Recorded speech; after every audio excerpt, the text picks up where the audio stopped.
Assalamualaikum warahmatullahi wabarakatuh.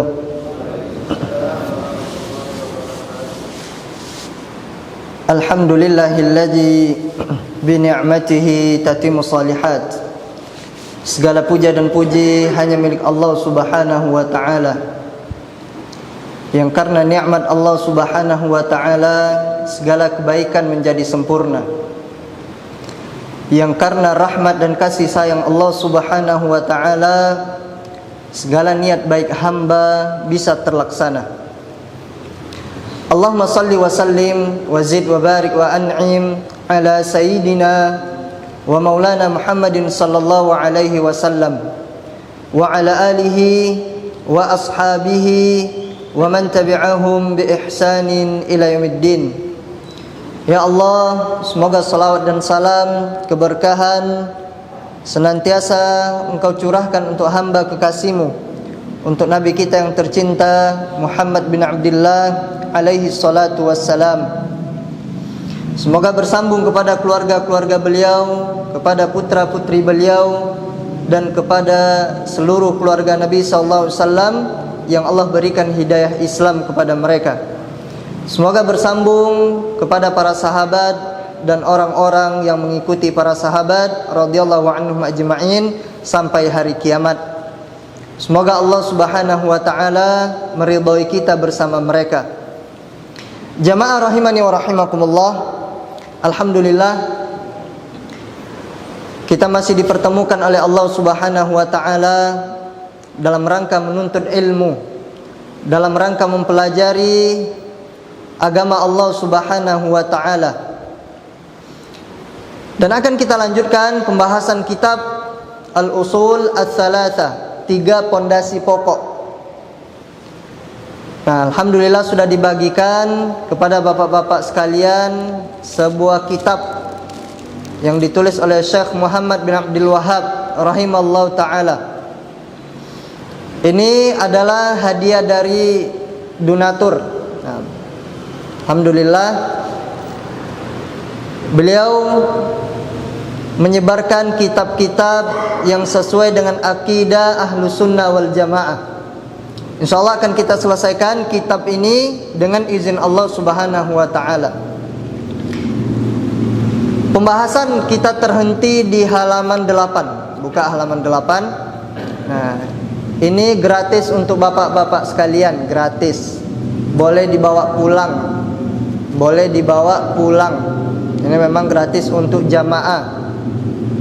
Demikian juga di Pondok Pak Harun. Nah, ana lupa nama pondoknya itu. Nah, alhamdulillah di situ juga dibahas kitab ini. Kitab yang membahas akidah Ahlus Sunnah wal Jamaah. Kita lanjutkan. Di situ dikatakan di poin yang terakhir,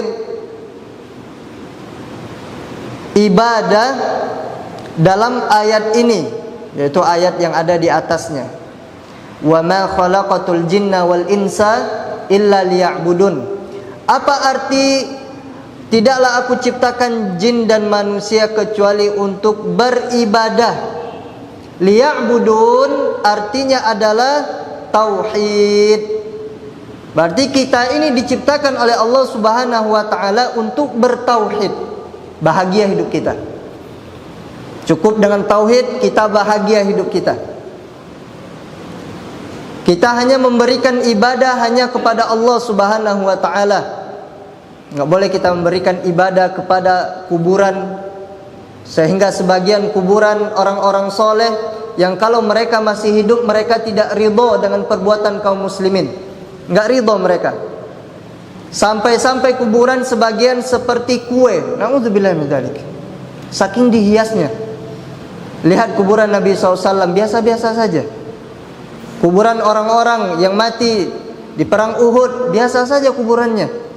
Enggak ada dijadikan, diberikan lampu, kemudian diberikan bunga-bunga dihias sehingga mirip kue. Bentuknya bentuk kue, enggak ada. Enggak boleh kita berdoa kepada kuburan, enggak boleh. Sebagaimana kita bahas sebelumnya, kepada malaikat saja kita tidak boleh berdoa kepada mereka. Padahal malaikat makhluk yang paling dekat dengan Allah Subhanahu wa taala. Tapi Allah enggak ridho. Maka makna liya'budun di sini adalah tauhid. Dan perintah Allah yang paling besar adalah bertauhid. Ini perintah yang paling besar. Seseorang sholat sampai patah punggungnya tapi enggak bertauhid, tidak diterima sholatnya.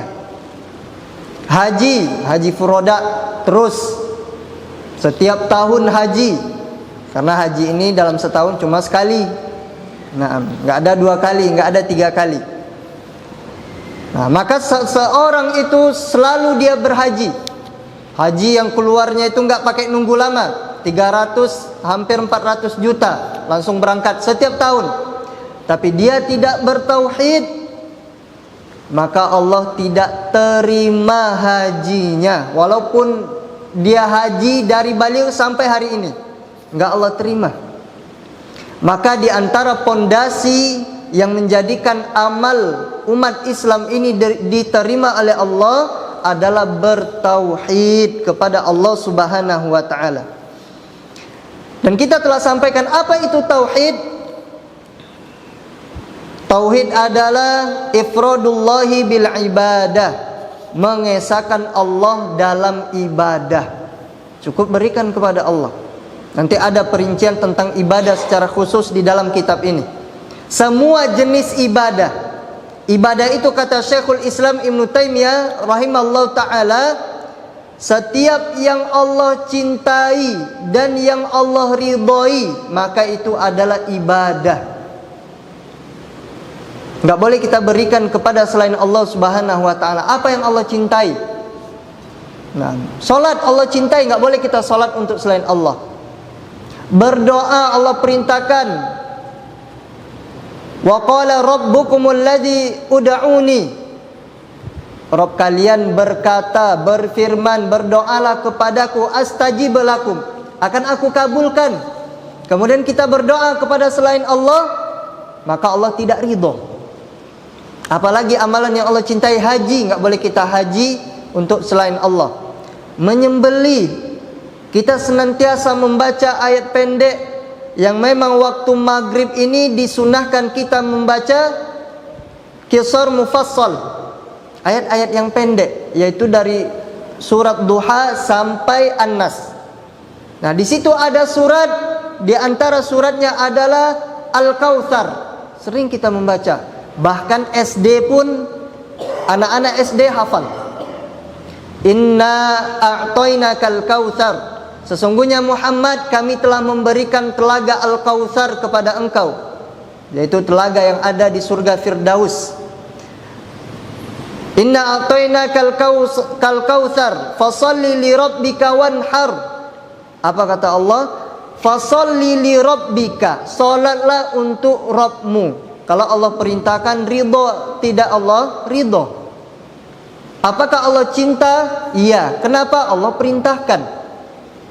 Kemudian apa kata Allah? Wanhar, sembelihlah hewan. Hewan kurban kah, ayam kah, kambing, semuanya untuk Allah. Enggak boleh diberikan sesembelihan untuk selain Allah Subhanahu wa taala. Walaupun niatnya baik. Karena wasilah, walaupun tujuannya baik, itu enggak boleh, haram hukumnya.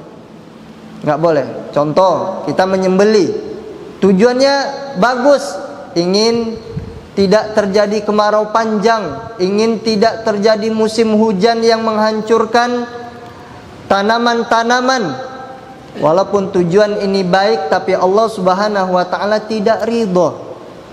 Kepala sapi diberikan ke laut, tujuannya apa? Agar tidak terjadi tsunami. Allah tidak ridho. Kenapa? Allah yang perintahkan ibadah.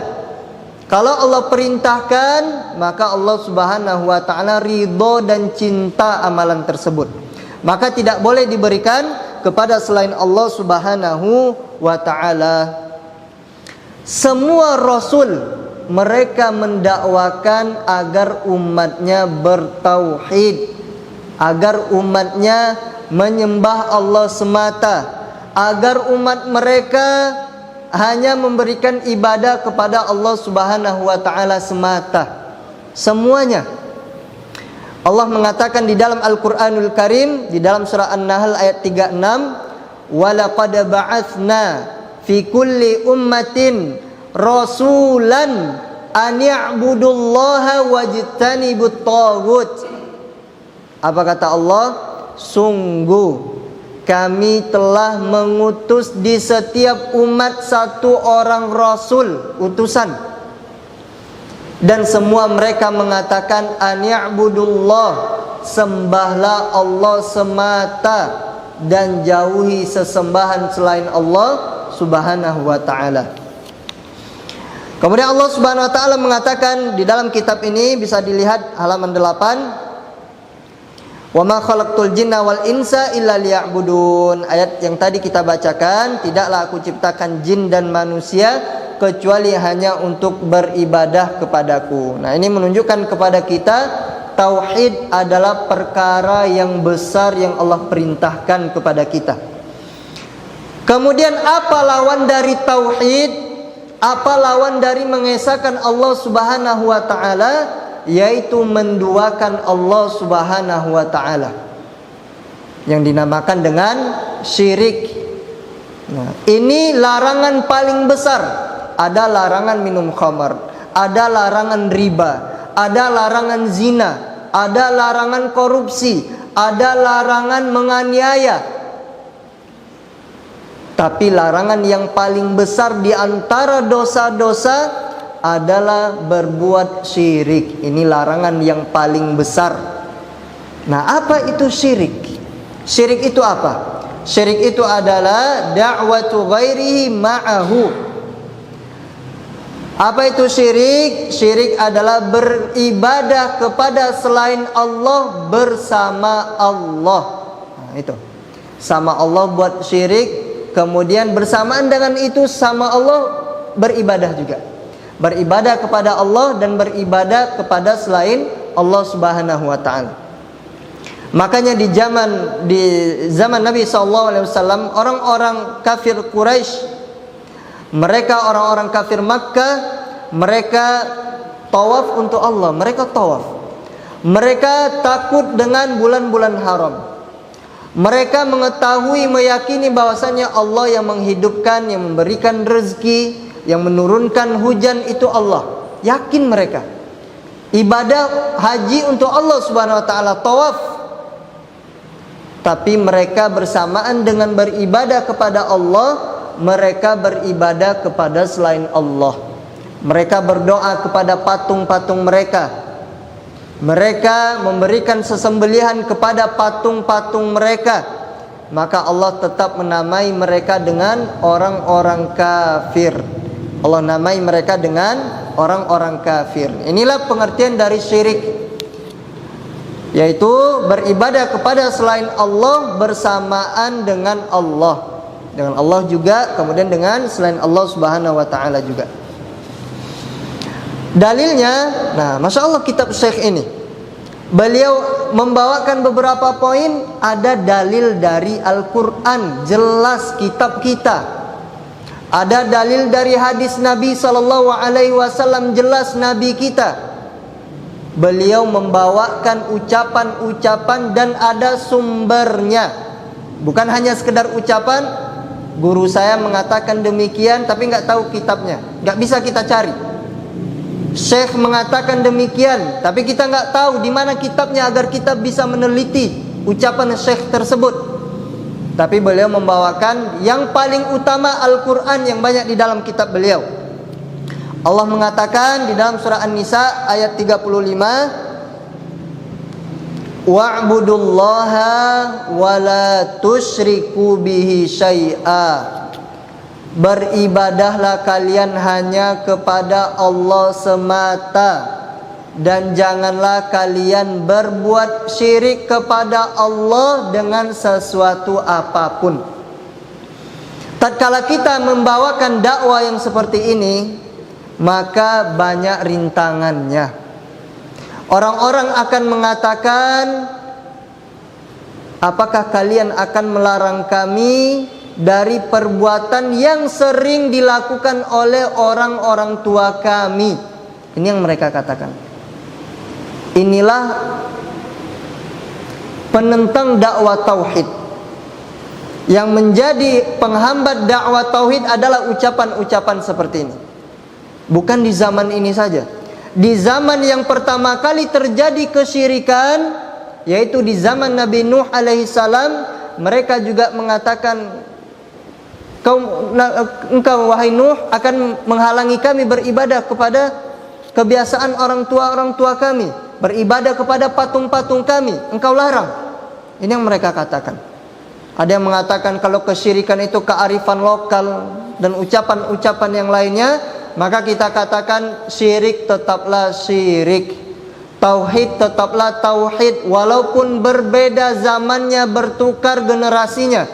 Maka yang hak tetap yang hak, dan yang batil tetap yang batil.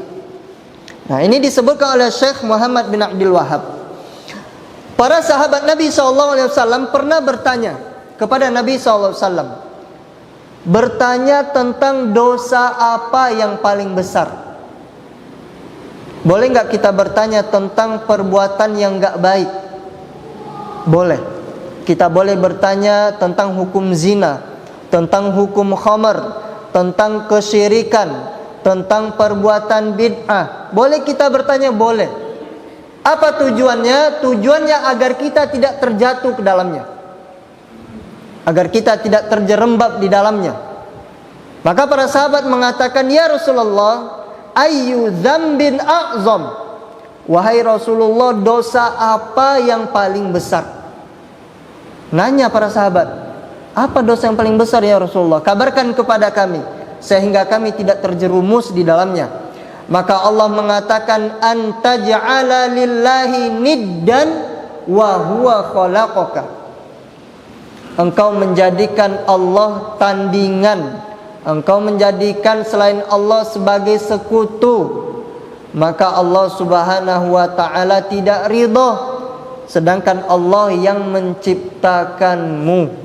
Apa yang kita miliki sekarang semuanya dari Allah Subhanahu wa ta'ala. Hadis ini muttafaqun alaih, yang diriwayatkan oleh Imam Al-Bukhari dan Imam Muslim.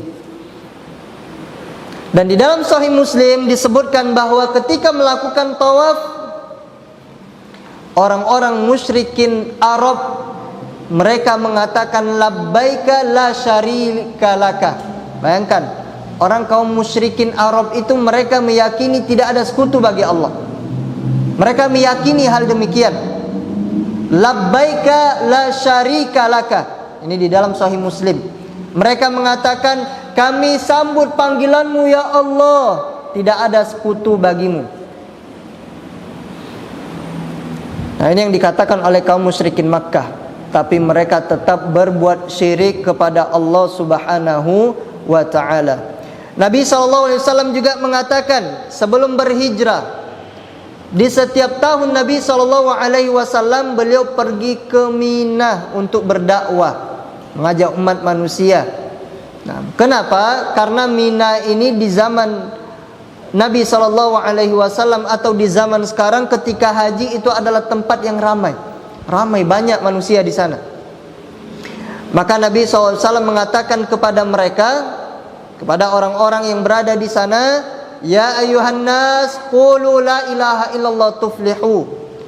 Wahai sekalian manusia, katakanlah la ilaha illallah, kalian akan beruntung.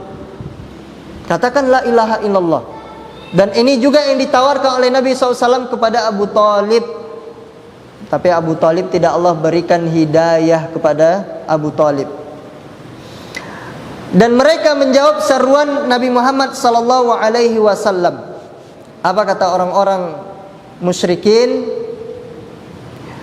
Aj'alal alihata ilahan wahida, inna hadza la syai'un ujab.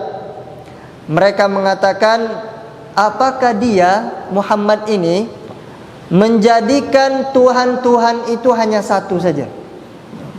Tuhan-Tuhan mereka itu banyak. Orang-orang musyrikin Makkah, mereka banyak memiliki Tuhan.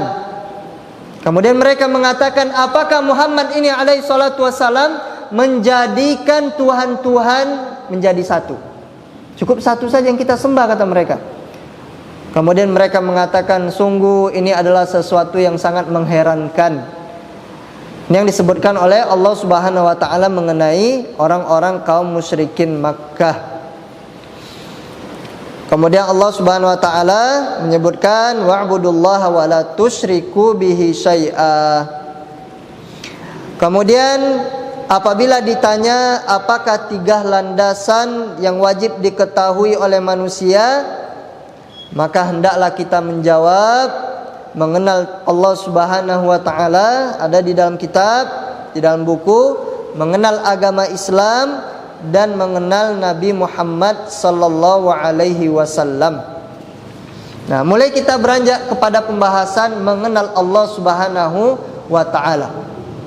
Nah, kadangkala kita ini cuma hanya mendengar Allah siapa Tuhan kita. Bagaimana cara mengenal Allah kita nggak tahu. Hanya sekedar ikut-ikutan. Makanya di alam kubur nanti orang-orang yang hanya sekedar mengatakan la adri sami'tun nas yaqulun fakultu. Orang-orang yang enggak belajar agama nanti mereka akan ditanya di kuburan. Mereka akan mengatakan, orang-orang yang enggak peduli dengan agamanya, orang-orang yang fasik, munafik, hanya sekedar ikut-ikutan tapi enggak faham, maka akan ditanya kepada mereka di alam kubur, man rabbuk, madinuk, man nabiyuk. Siapa Tuhanmu, apa agamamu, dan siapa nabimu. Mereka yang tidak peduli dengan agamanya, sekedar hanya ikut-ikutan, mereka akan mengatakan ha ha ha. Pernah saya sampaikan di sini bahwasannya memori tentang Allah itu masih ada, tapi tidak bisa diucapkan. Masih ada memori tentang Allah, tentang agamanya, tentang nabinya masih ada, tapi tidak bisa diungkapkan. Maka dia mengatakan dia mengatakan la adri, aku tidak tahu. Aku mendengar manusia mengatakan demikian, aku pun juga mengatakan demikian. Hanya sekedar ikut-ikutan saja. Maka di sini disampaikan oleh Syekh Muhammad bin Abdul Wahab pembahasan pokok yang pertama, yaitu mengenal Allah Subhanahu wa ta'ala. Nah, alhamdulillah kita sudah ada kitab. Nanti di pembahasan berikutnya usahakan bawa pulpen, nah, biar bisa ditulis, atau ada tambahan penjelasan yang belum diketahui atau belum paham di poinnya, maka bisa ditulis. Mengenal Allah Azza wa Jalla, apabila Anda ditanya, nah ini jangan bingung lagi setelah ini. Apabila Anda ditanya, siapakah Tuhanmu? Siapa Tuhanmu?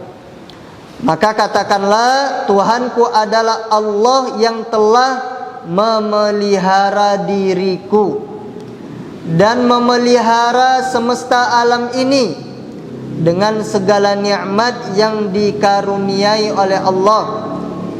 Dan dialah sesembahanku, dan dialah sembahanku, tiada bagiku sesembahan yang hak selain Allah Subhanahu wa ta'ala. Ini kalau ditanya siapa Allah kepada kita. Kadangkala anak kita bertanya, ayah, Allah itu siapa? Kita bingung. Ya Tuhan kita nak, Tuhan kita. Nah. Dan ternyata kita lupa bahwasanya Allah Subhanahu wa ta'ala ada di sana memang ibadah hanya kepada Allah. Dan ada juga istilahnya Allah Subhanahu wa ta'ala yang dikenal dengan tauhid rububiyah, yang memberikan rezeki, yang menghidupkan, mematikan, itu semua Allah Subhanahu wa ta'ala. Maka jawab dengan jawaban yang ringkas ini. Siapa Allah? Allah adalah yang telah memelihara diriku. Allah pelihara kita. Kemudian Allah juga yang memelihara alam semesta ini.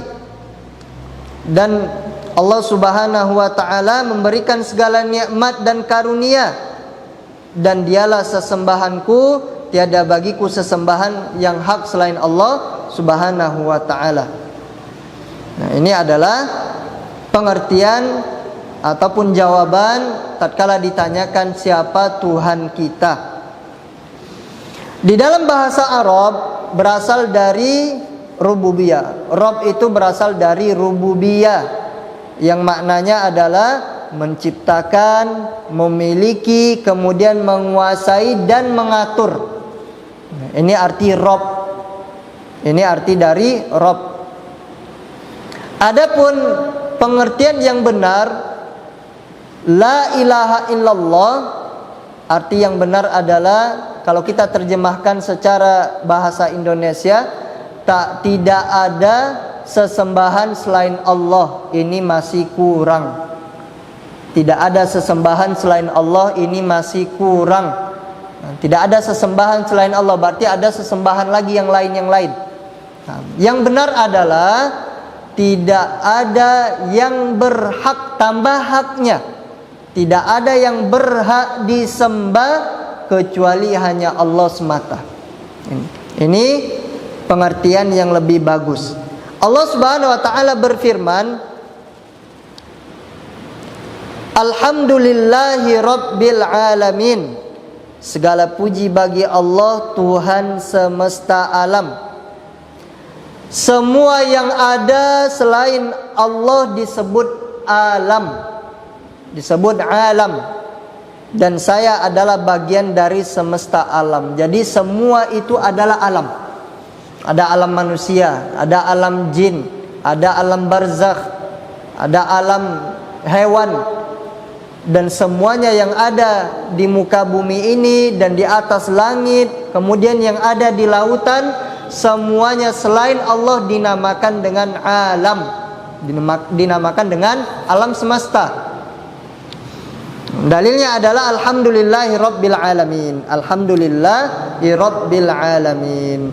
Nah, pembahasan segala puji bagi Allah Tuhan seluruh alam. Ini tauhid apa di sini? Tauhid rububiyah. Tauhid itu ada 3. Nah, ini pengertian tetap tauhid itu satu untuk Allah. Kenapa ada 3? Agar mudah difahami. Di zaman Nabi nggak ada bahasa Arab, nggak ada belajar bahasa Arab di zaman Nabi, nggak ada. Yang ada di zaman Nabi SAW langsung praktek tanpa belajar bahasa Arab. Nah, bukan berarti adanya belajar bahasa Arab, ada istilah-istilah dalam bahasa Arab itu termasuk bid'ah, bukan termasuk bid'ah. Nah, para ulama mengkaji, ternyata dalam bahasa Arab ada isim, kata benda, ada kata kerja, dan ada kata perintah. Nah, ini di dalam bahasa Arab. Kemudian juga di dalam istilah akidah, di dalam pembahasan tauhid ada juga pembahasan tentang tauhid. Nah, dibagi menjadi 3 agar kita mudah mempelajarinya. Yang pertama tauhid rububiyah. Tauhid rububiyah adalah meyakini hanya Allah yang menciptakan, memiliki dan mengatur. Nah, ini tauhid rububiyah. Menciptakan, memiliki dan mengatur. Nah, ini Allah Subhanahu wa taala. Nah, belum ada pembahasan ibadah, belum. Baru penciptaan, menghidupkan, mematikan, itu tauhid rububiyah. Yang kedua adalah tauhid uluhiyah, yaitu beribadah hanya kepada Allah semata. Nah, ini tauhid uluhiyah. Apapun ibadahnya untuk Allah saja. Kemudian yang ketiga adalah tauhid asma wa sifat, yaitu meyakini nama-nama Allah dan sifat-sifat Allah sesuai apa yang disampaikan oleh Allah dan apa yang disampaikan oleh Rasul SAW. Cukup sampai di sini saja. Cukup sampai di sini saja. Kemudian jika disampaikan, nah, jika disampaikan lagi di sini disebutkan bima arafta rabbak. Nah, di dalam buku ini ada jika ditanya bagaimana, kalau di sini bahasanya dengan perantaraan apakah Anda mengenal Allah. Nah, ini bahasanya. Nah, kalau bahasa mudanya adalah bagaimana kamu mengenal Allah. Nah, bagaimana cara kita mengenal Allah Subhanahu wa ta'ala?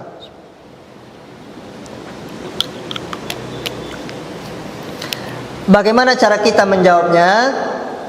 Cara menjawabnya adalah melalui tanda-tanda kekuasaan Allah dan melalui ciptaan-ciptaan Allah.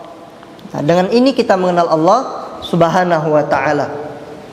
Nah, kalau dalam bahasa Arabnya adalah bi ayatihi wa makhluqatihi, dengan ayat-ayat Allah dan makhluk-makhluk Allah.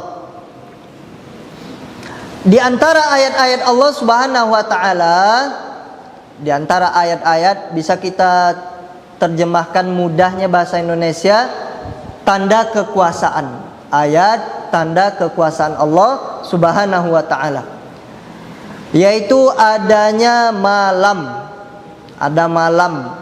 ada siang, ada matahari dan ada bulan.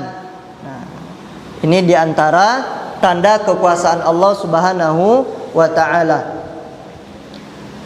Kemudian ada istilahnya makhluk. Nah, kita hidup di dunia ini ada makhluk dan ada khalik. Ada yang menciptakan dan ada yang diciptakan. Nah, ini harus kita yakini. Yang menciptakan adalah Allah, dinamakan dengan khalik. Yang diciptakan, tadi yang menciptakan Allah, yang diciptakan adalah makhluk. Nah, makhluk ini adalah yang diciptakan. Kita semuanya yang ada di seluruh alam, semuanya adalah makhluk. Semuanya adalah makhluk Allah Subhanahu wa ta'ala. Di antara makhluk Allah adalah 7 langit dan 7 bumi. Nah, ternyata yang 7 lapis itu bukan langit saja, bumi juga 7 lapis, beserta segala makhluk yang ada di langit dan di bumi, serta yang ada di antara keduanya. Nah, ini dinamakan dengan makhluk Allah Subhanahu wa ta'ala. Nah, ini makhluk Allah Subhanahu wa ta'ala. Ustadz, ada pertanyaan.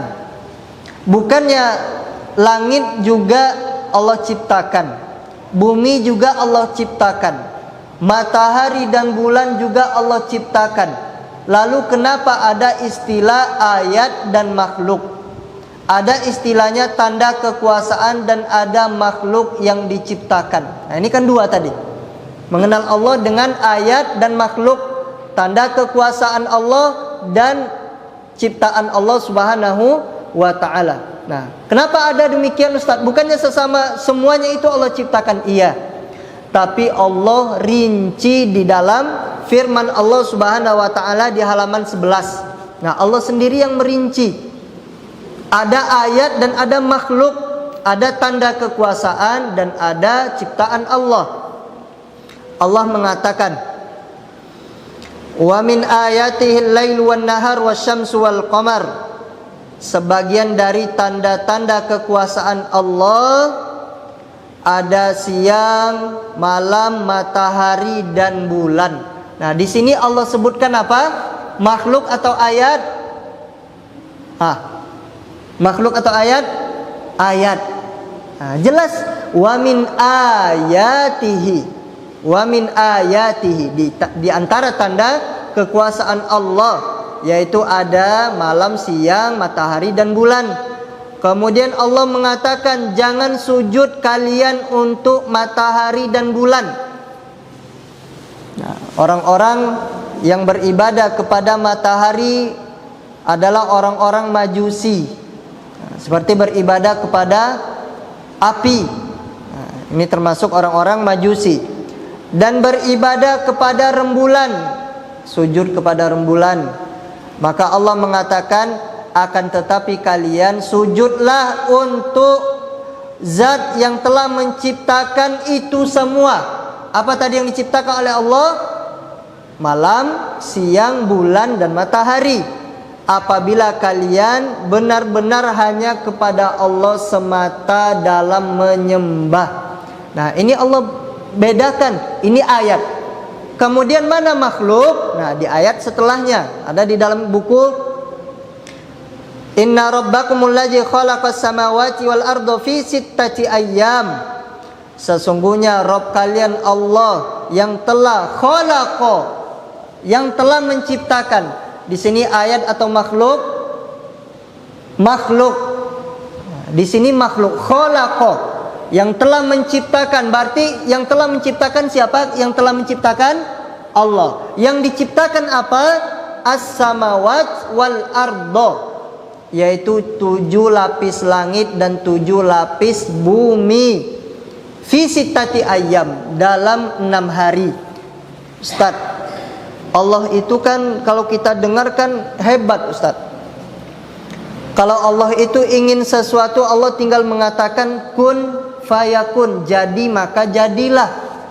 Lah sekarang Ustaz, kok Allah Subhanahu wa taala menciptakan langit dan bumi 6 hari? Berarti kurang hebat kalau kayak gini, Ustaz. Mungkin ada yang heran. Nah, kenapa Allah bisa menciptakan cepat tapi kok langit dan bumi 6 hari? Nah, kenapa kira-kira? Nah, ini menunjukkan kepada kita bahwasannya Allah ingin mengajarkan segala proses, segala sesuatu itu ada prosesnya.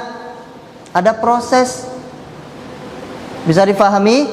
Nah, Allah ingin mengajarkan kepada kita apa hikmah penciptaan langit dan bumi 6 hari. Tujuannya adalah menyampaikan kepada kita, mengajarkan kepada kita bahwasannya menciptakan atau segala sesuatu itu ada prosesnya. Segala sesuatu ada prosesnya. Ingin pandai baca Al-Quran, nggak bisa langsung diajarkan Alhamdulillahi Rabbil Alamin. Nggak bisa. Dari mana prosesnya?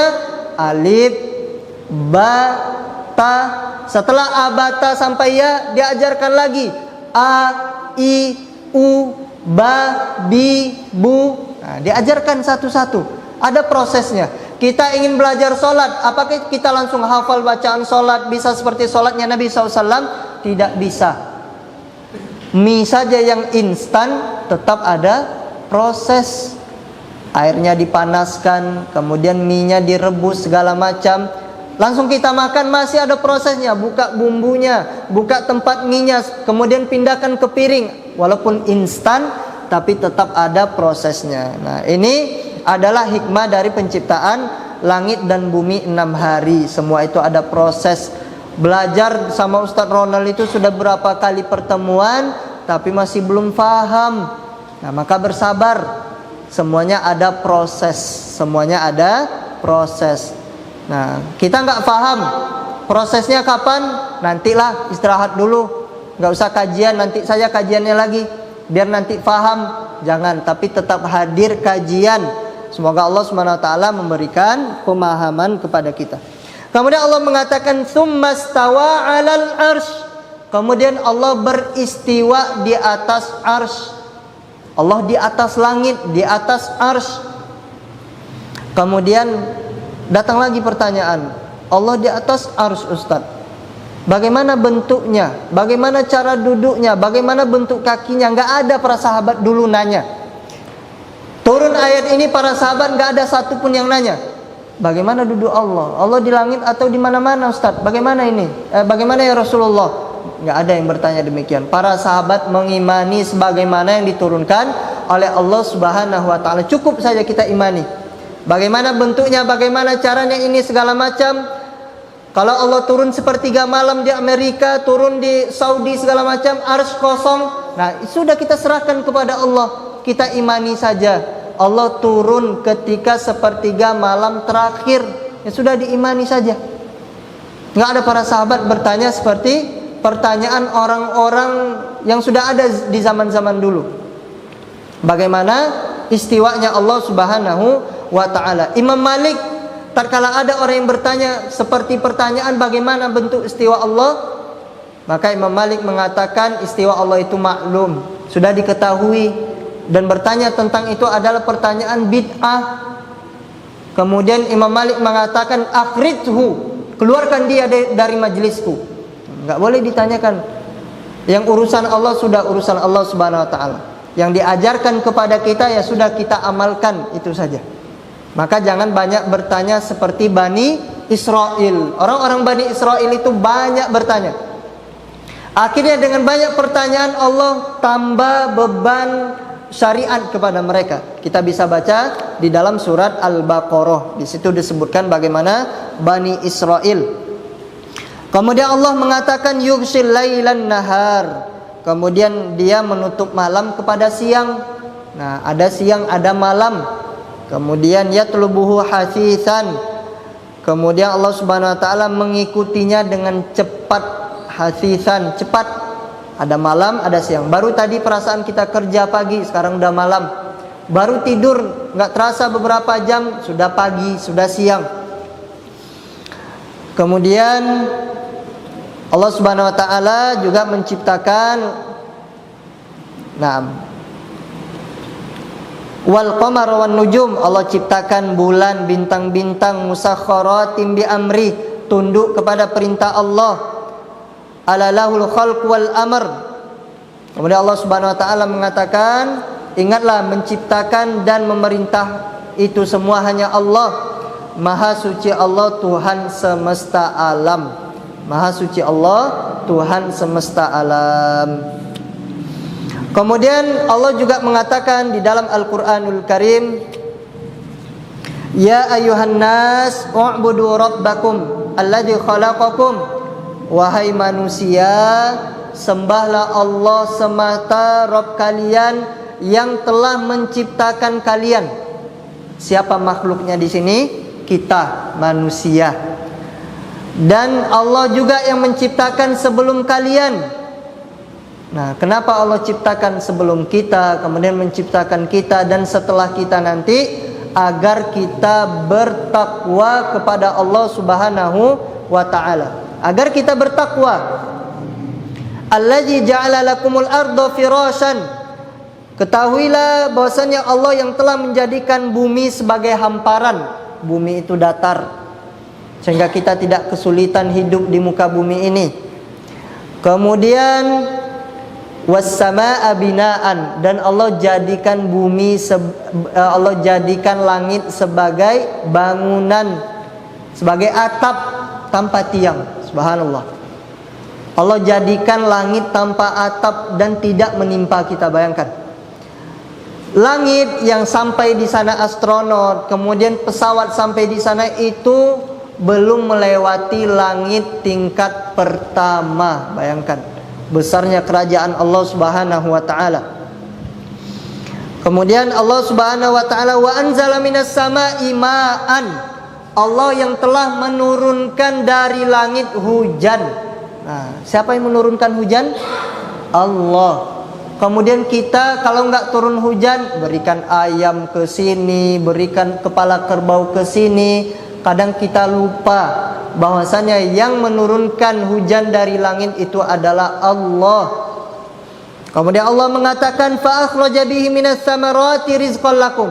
Dan ditambah lagi setelah diturunkan hujan, Allah keluarkan untuk kita biji-bijian. Ada sayur mayur, ada buah-buahan.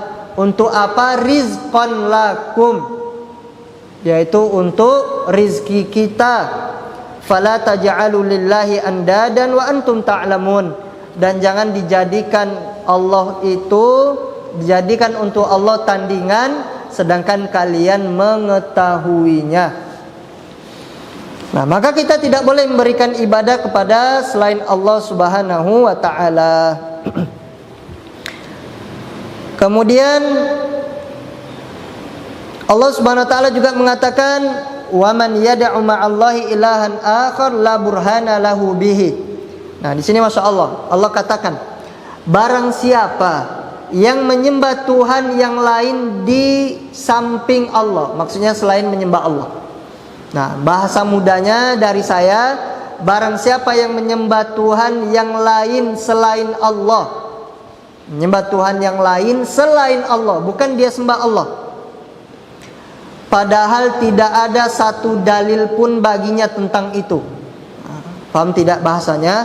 Bahasa mudanya adalah orang yang menyembah selain Allah tidak punya hujjah, tidak punya dalil. Coba ditanyakan kepada orang yang menyembah Nabi Isa, kenapa menyembah Nabi Isa? Nggak ada dalil mereka, nggak ada. Agama-agama selain agama Islam itu bingung kita bagaimana memahami Tuhan mereka. Ada Roh Kudus. Roh Kudus ini Isa. Isa itu Allah. Allah masuk ke Isa. Nah, banyak bingung kita, bisa gila kita. Sulit dipahami secara ilmiah. Makanya Allah katakan la burhana lahu bihi. Kalau ditanya kenapa menyembah kepada ini, kepada itu, kepada selain Allah, mereka bingung, tidak ada burhan, tidak ada penjelasan bagi mereka. Fa innama hisabu 'inda rabbi. Maka sesungguhnya perhitungan di sisi Tuhannya, hisabnya nanti di sisi Allah Subhanahu wa taala. Nanti mereka akan dihisab. Kemudian Allah katakan, innahu la yuflihul kafirin. Innahu la yuflihul kafirun. Sesungguhnya orang-orang yang beribadah kepada selain Allah, mereka tidak akan beruntung. Mereka tidak akan beruntung. Kemudian Imam Nukatsir mengatakan, nah di sini sepertinya tidak disebutkan. Oh, ada di sini, kelewat tadi. Di halaman 12, Imam Nukatsir mengatakan, nah Imam Nukatsir dibawakan oleh Syekh Muhammad bin Abdul Wahab, ucapan ulama yang terkenal dengan tafsirnya. Apa kata Ibnu Katsir? Beliau mengatakan hanya pencipta segala sesuatu yang ada inilah yang berhak dengan segala macam ibadah. Nah, yaitu Allah. Semua macam ibadah itu yang berhak diberikan hanya kepada Allah Subhanahu wa taala. Kemudian kita masuk kepada pembahasan macam-macam ibadah. Macam-macam ibadah. Di sini disebutkan doa. Nah, berarti doa adalah ibadah. Enggak boleh kita memberikan ibadah doa kepada selain Allah. Kita berdoa kepada Nabi. Kadang ada orang haji atau umroh berziarah ke makam Nabi SAW, berdoa, ya Rasulullah berikan syafaat kepadaku, ya Rasulullah berikan aku anak, ya Rasulullah berikan aku rizki. Maka ini termasuk perbuatan syirik. Kita tidak boleh berdoa kepada Nabi SAW dan beliau sudah dalam keadaan meninggal. Kalaupun beliau hidup, kita tidak berdoa kepada Nabi, tapi kita minta didoakan oleh Nabi kalau beliau masih hidup. Adapun kalau beliau sudah meninggal, beliau tidak bisa menyampaikan doa kita kepada Allah. Beliau sudah sibuk dengan urusannya di alam barzakh. Maka doa tidak boleh kita berikan kepada Allah. Tidak boleh diberikan kepada selain Allah Subhanahu wa taala. Nah, doa hanya untuk Allah Subhanahu wa taala dan tidak boleh diberikan kepada selain Allah Subhanahu wa taala. Allah mengatakan, dan Tuhanmu berfirman, berdoalah kepadaku, niscaya akan aku kabulkan. Nah, Allah enggak ada mengatakan berdoalah kepada malaikatku, berdoalah kepada orang-orang soleh yang sudah meninggal, berdoalah kepada kakek-kakek kalian yang soleh dulu yang sudah meninggal, berdoalah kepada Nabi. Enggak ada. Tapi Allah mengatakan doa kepadaku. Doa kepada Allah Subhanahu wa ta'ala akan aku kabulkan. Allah itu tidak seperti manusia. Kemudian yang kedua, takut. Nah, takut. Takut ada dua. Takut yang tercela dan takut yang terpuji.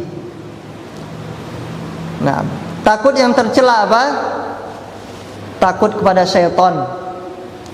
Takut kepada penunggu jembatan, takut kepada danau. Nah, ini termasuk ketakutan yang tercela. Takut belajar agama. Nah, ini termasuk takut yang tercela. Takut. Kenapa takut? Nanti mungkin disalahi ustadznya, dikoreksi ustadznya. Nah, ini termasuk takut yang tercela. Takut yang disyariatkan apa? Takut kepada neraka jahanam, takut kepada azab Allah, takut kepada Allah Subhanahu wa ta'ala. Baik, habis waktu, Insyaallah taala akan kita lanjutkan di halaman 15 pembahasan tentang takut. Karena di sini ada perincian khusus. Anda ucapkan terima kasih banyak kepada bapak-bapak sekalian yang sudah menyempatkan waktu hadir di majelis ilmu. Maka kitabnya boleh dibawa pulang, barakallahu fikum. Di rumah dibaca-baca, mungkin bisa dipersiapkan sebelum kajian untuk dibaca dan ditandai. Dan diharapkan minggu depan, kalau Ustadz Husain belum ada, nanti saya yang gantikan beliau karena beliau safar ke Solo ikut daurah. Nah, tapi kalau ada beliau di pekan selanjutnya diharapkan bawa alat tulis, bawa pena, kemudian bisa ditambah di dalam kitabnya. Barakallahu fikum jami'an. Kita tutup dengan doa kafaratul majlis. Subhanakallahumma bihamdika asyhadu an la ilaha illa anta astaghfiruka wa atubu ilaik. Wassalamualaikum warahmatullahi wabarakatuh.